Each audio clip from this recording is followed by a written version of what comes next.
Welcome, namaste. Welcome to the late summer broadcast. This is a live stream, but for those of you who are watching it in replay, enjoy. This broadcast is connected to the Revolve project, and the Revolve project, of course, is a project I've been enjoying so much. If you've been participating, then I hope you've been enjoying it, and I'm always happy to hear from you.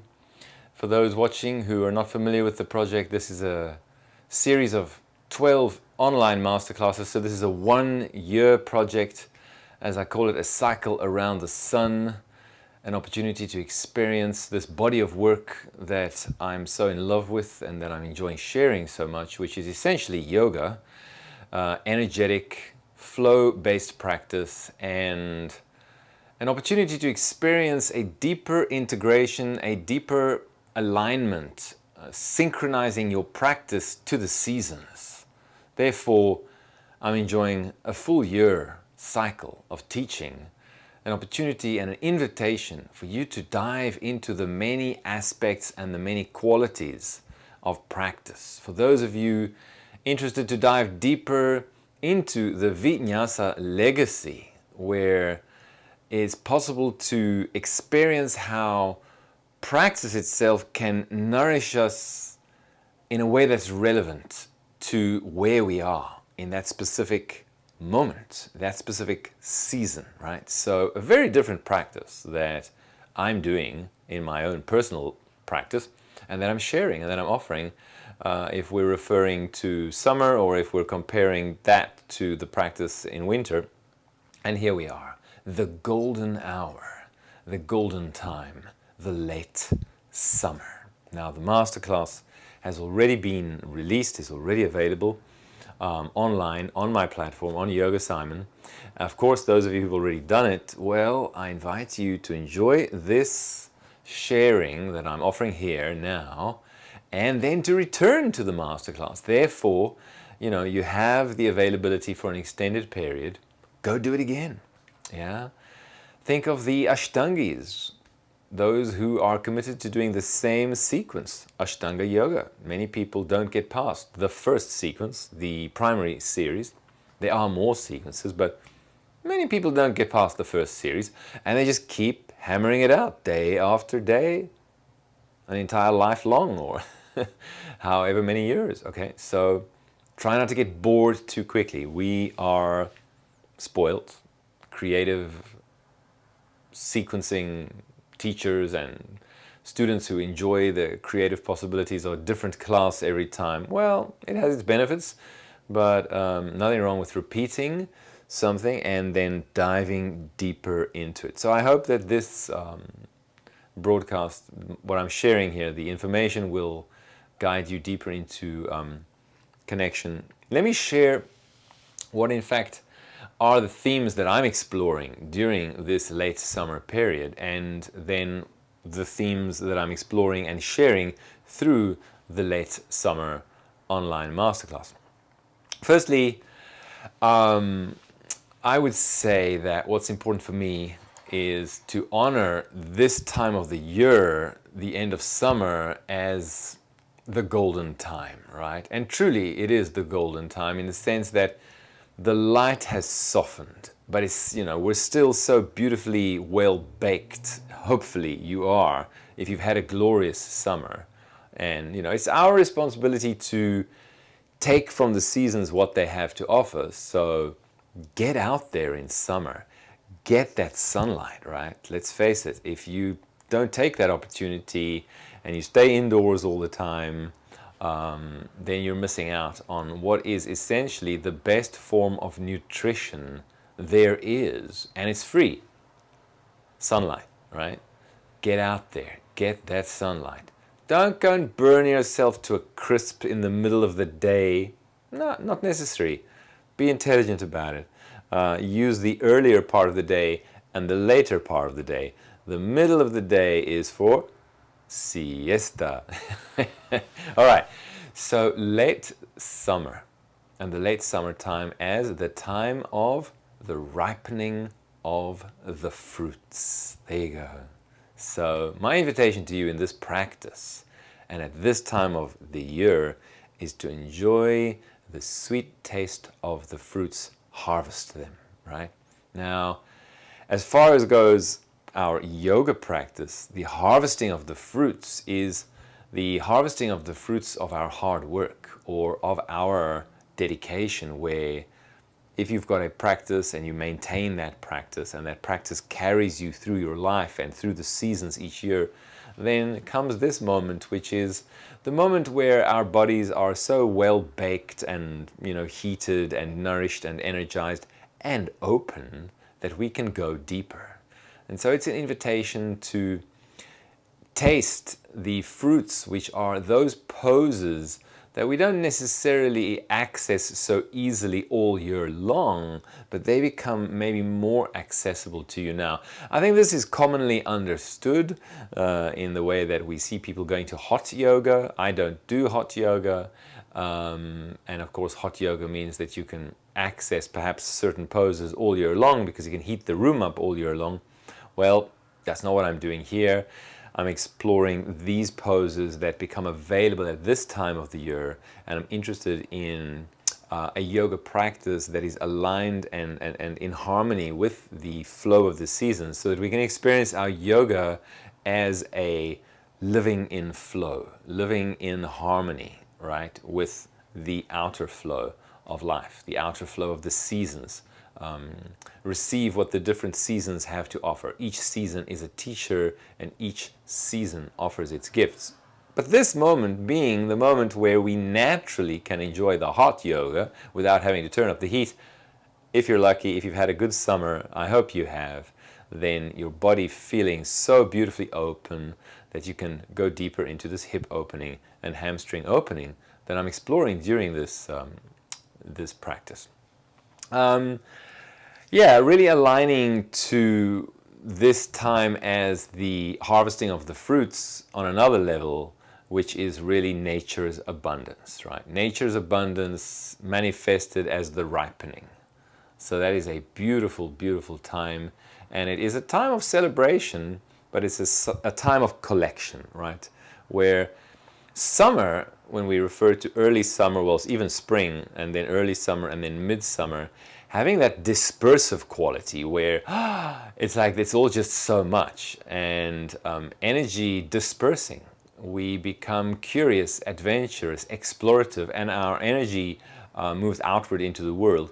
Here, there is that recollecting again, which essentially is very nice to compare this to the fruit being born on the tree.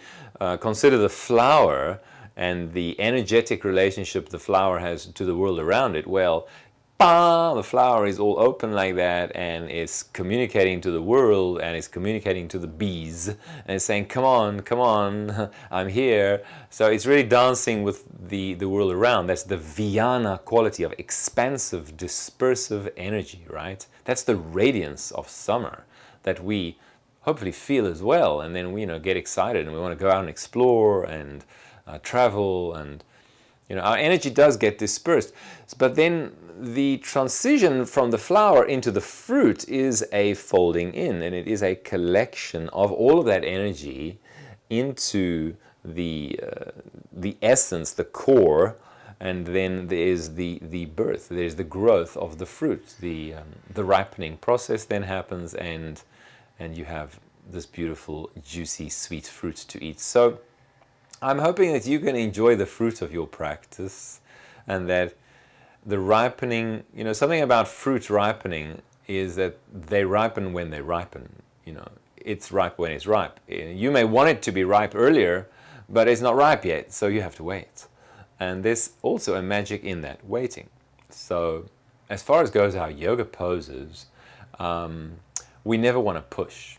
We never want to push. So the invitation to move into this deeper opening of the hips is in a way that is aligned to one of the essential teachings of flow-based practice, that is, don't force flow. So I hope that that is going to be possible for you as you enjoy this practice. If you do follow this online masterclass, that you will see how this masterclass has been offered in a way, a very long build-up, lots of preparation, lots of krama, an invitation to slow down, which is also a part of moving into late summer, is the invitation to slow down and to connect once again to the earth, just to ground it back down. Once again, as I said before, because the energy of summer can be so dispersive, right? That's just part of it. That's part of the deal. That's the nature of exploration. That's the nature of adventure. Great, it's a part of life. That's summertime. Go for it. But now moving into late summer, a little bit more of that inner connection, that folding in and that empowering of the core of our beings, and that grounding and that slowing down, right? That recollecting, harvesting. Fill your basket, because we're heading towards autumn and we're heading towards winter. So, we've passed the peak of summer. We know where it's going. The days are getting shorter. The light is shifting. The air is becoming cooler and more crisp and drier.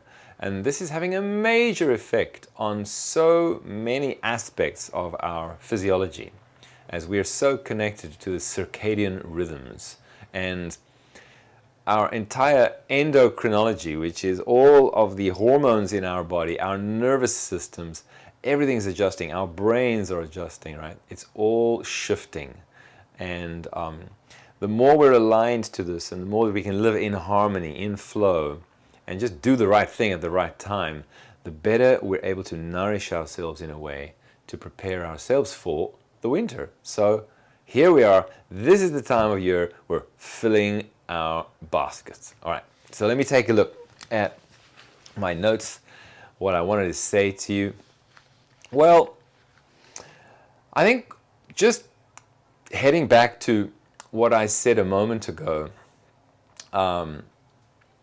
is I find this practice and this time of the year to be super, super interesting, because in my own practice and in my own teaching, I'm really fascinated with the practice of both of the main aspects. There's so many aspects to the practice, but let's just divide them into the two main aspects, being the solar and the lunar, or to use another language, for those of you more familiar with the terminology, we could say the aspects of the yang quality of practice and the yin quality of practice. Now, you may have listened to a video broadcast of mine where I've mentioned before that I feel there's too many yogis out there who choose the one over the other, and they may be, for example, Ashtangis, and they're just doing Ashtanga yoga and nothing else.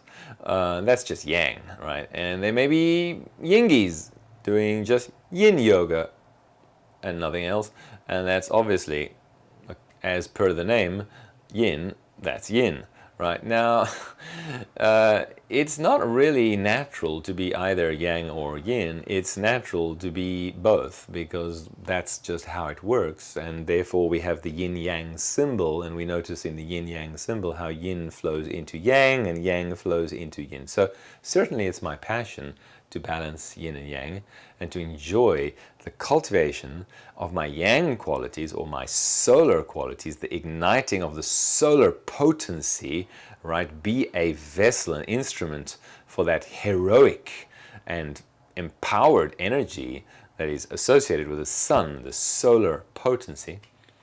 And we've been through that. That's summer. It's been a great ride. I've really enjoyed the filming and the sharing of the summer series of online masterclasses as part of this cycle. And we're heading into beautiful times. We're heading into autumn, and autumn and winter is more the lunar cycle. And I will be sharing more of the lunar teachings during those months. So where are we now? We're now in quite a magical place, actually. And the reason it's magical is because this is a samhara. This is the closing of a cycle. Very important to acknowledge that each cycle needs to be closed, and that refers to each cycle in our lives. So if we want to honor the teachings that belong to this legacy of vinyasa, then we want to understand that it is really so important to embody the completion of each cycle. Give yourself that slowing down that belongs to the closing of summer. Bask in the softer light, still relatively long days and warm days, but just feel into that shift and allow yourself to really cultivate inwardly, nourish yourself, harvest the fruits.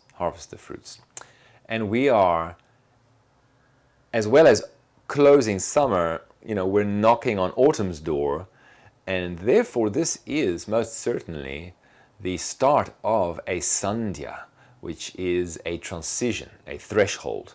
This is an edge. Now, yoga is fascinated with edges, with sandhyas. And as you may know, so many people do know this, I think it's common knowledge, is that the history of yoga is, yoga coming from India, and yoga traditionally being practiced when? Sunrise. Even, to be correct about this, before sunrise. And that time before the sun rises is a sandhya, considered the magical hour. And sandhya having a specific quality being, it's neither the one nor the other. So if you think about that time just before the sun rises, the sky is already lit up because the sun is just about to come over the horizon. So you can't really call it night, but you can't really call it day. It's neither, and it's both. It's a sandhya, it's a transition. For so many reasons, the yoga tradition is fascinated with these moments where we shift. And these moments, since they belong to two worlds, like those golden minutes and the hour before sunrise, for example, is a very rich time because it has the wisdom of the night and the wisdom of the day. It's very rich. The same applies to this moment where we shift from summer into autumn. We're in this time of transition, right? And as we're in this time of transition, think about it in relationship to what I was just saying about yang and yin. Well, if we're going to say we've been exploring a more yang quality of practice in summer, and we're going to move towards a more yin quality, a more softer lunar quality as we move into autumn and winter. Where are we now? We're now in an amazing time where they really both meet each other. And I would say that the End of Summer Masterclass, the one that I've filmed, is really an experience of the balance of yin and yang, but in quite a powerful way, because there's this grounding, this slowing down, this deepening into pretty serious hip opening, and that hip opening is always going to be grounding, lunar quality, which is this opening of the hips to the earth.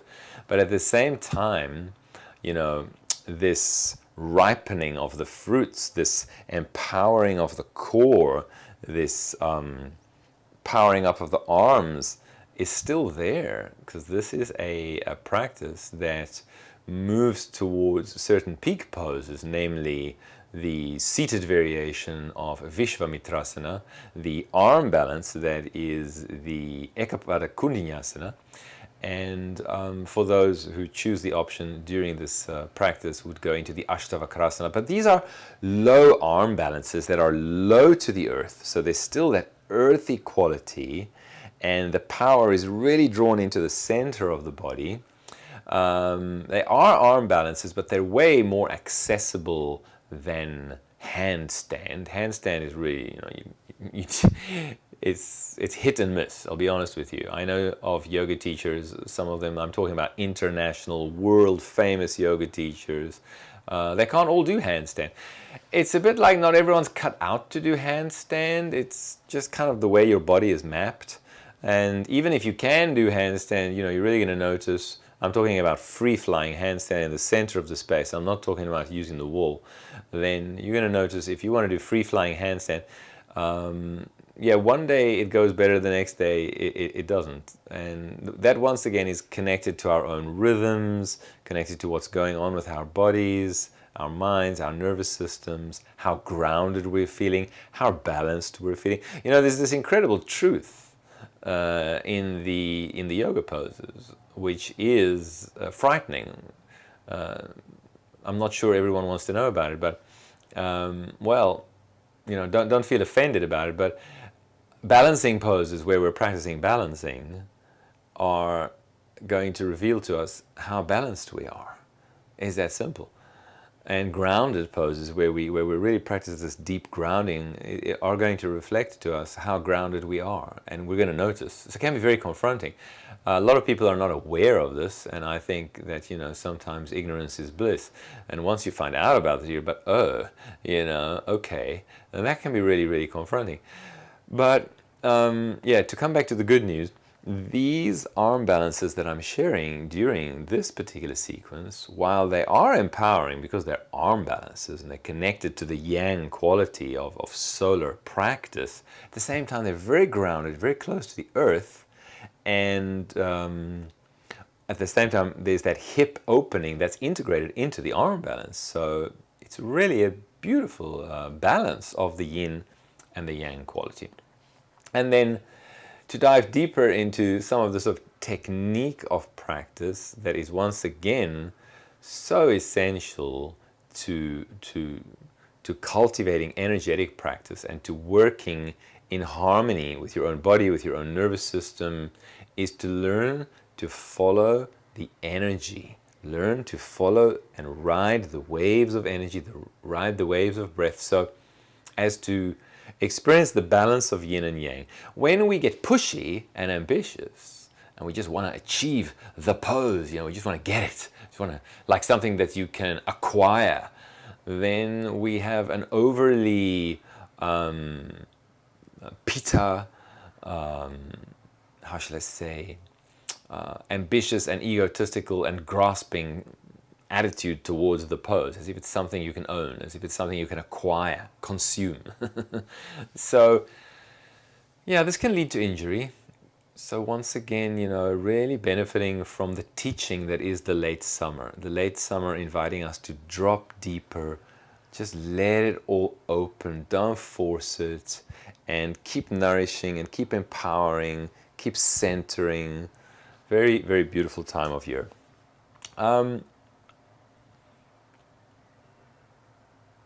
Yeah, if we take a deeper look at this, really just diving into this idea of the balance of yin and yang as being one of the important focuses of this practice, then I'd say the yin qualities, as I've made some notes here, I'm talking about the groundedness, that grounding, you know. So, as I said earlier, summer can be very dispersive. Our energy gets dispersed, and so important to connect to this grounding as we close summer, and, you know, that we just bring it all back home. The travelers, the summer being the time of traveling, exploration, adventure, right, opening up. The travelers come home, right? And what do they come home to? A full basket. The fruits have ripened. The harvest has happened, okay? Slowing down, very important, slowing down. So the pace of the practice that I'm sharing is slower, and hopefully you notice that that slowness starts to pull you into a shift in your own energetic quality, that you feel that you gear down, you move into a different gear. And so important, since we're moving into, you know, deep hip opening during this sequence. I'm offering lots of preparation, organic cycles, repetitions, so that the body opens organically.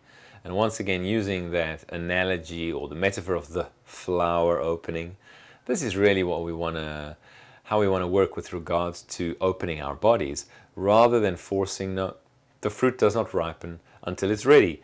With nothing you can do about it, you just wait, and it's beautiful. The waiting is beautiful as well.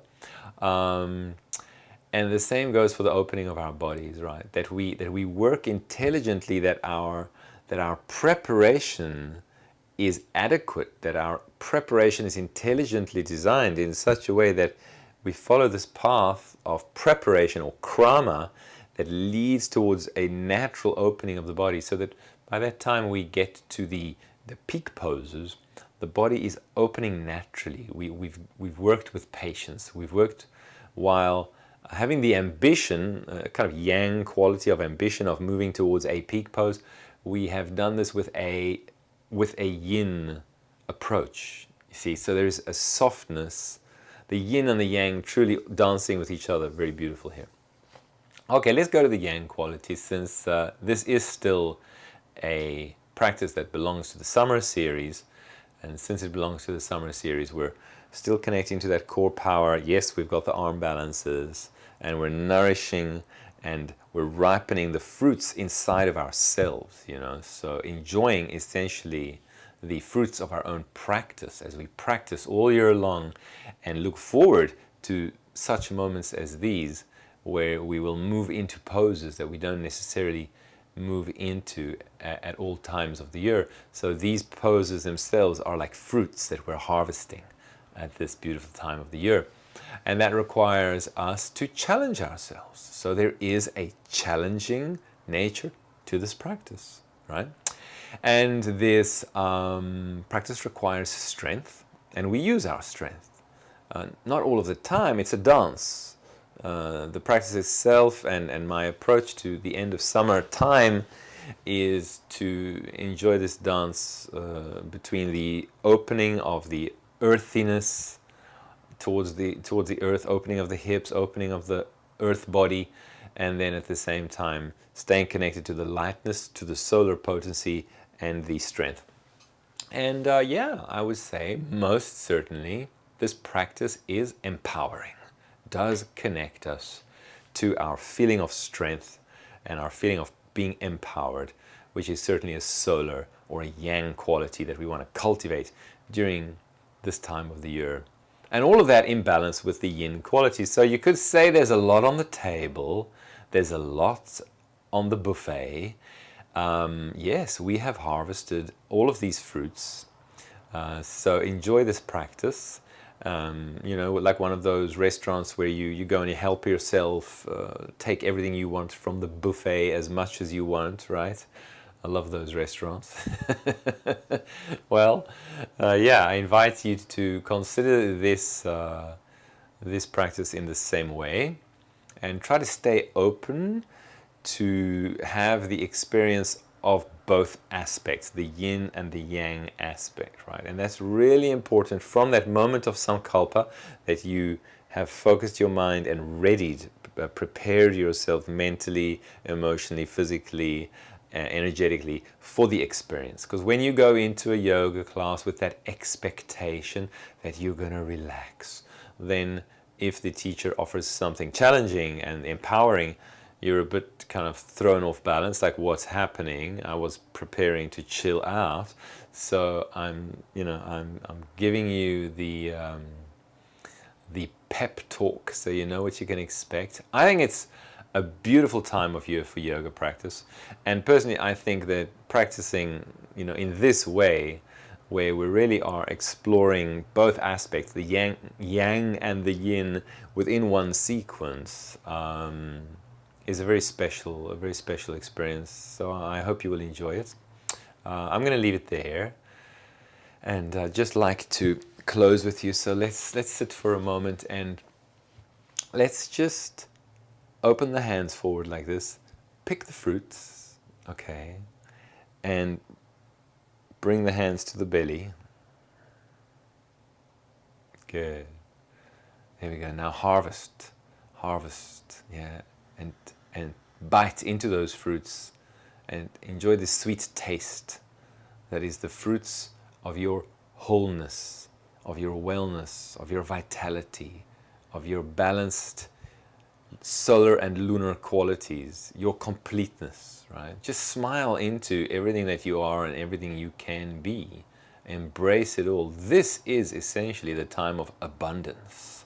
As we can see so clearly, this is the time it's all being harvested. The peaches, the plums, the apples, the pears, the berries, it's all being harvested. The fruits, you know, are falling off the branches.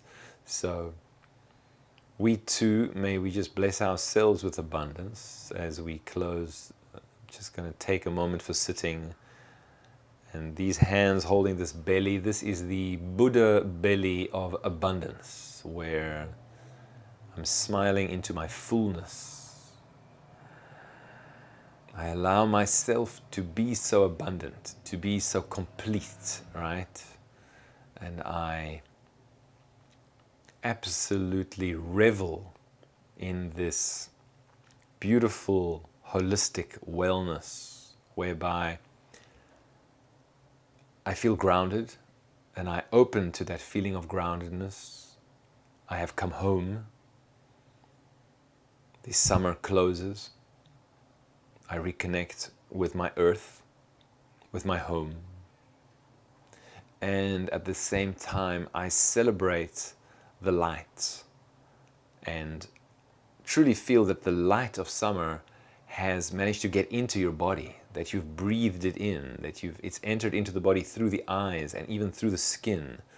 And that truly is the ultimate form of nourishment, the ultimate form of nutrition, the light of the sun, right? So we just celebrate our connection to all of this.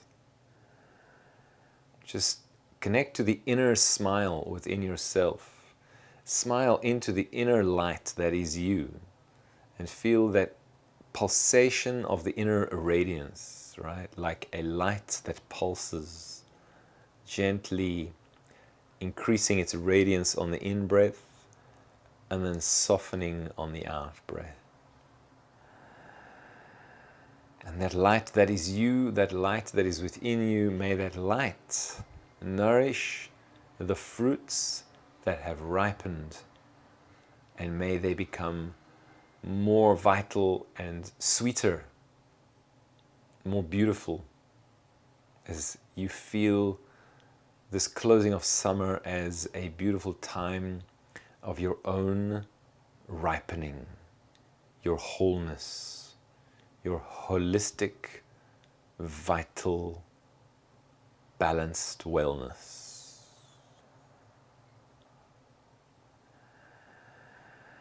Deepening the breath, balancing the inflowing breath and the outflowing breath as you smile into your big, happy, abundant Buddha belly.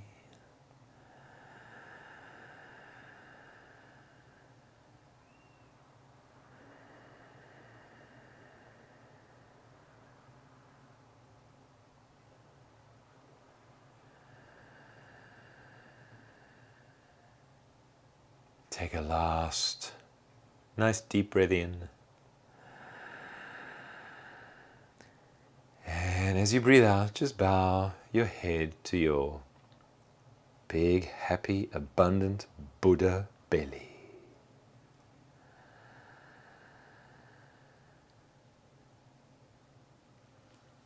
Namaste, thank you.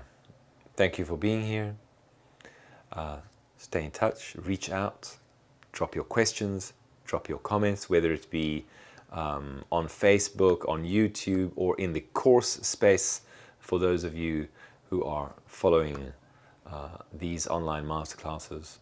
If you haven't followed any of the online masterclasses connected to this Revolve, belonging to this Revolve project, then take a look. Of course, you can see all of the trailers and the overview and the description of this project on yogasimon.com. Namaste.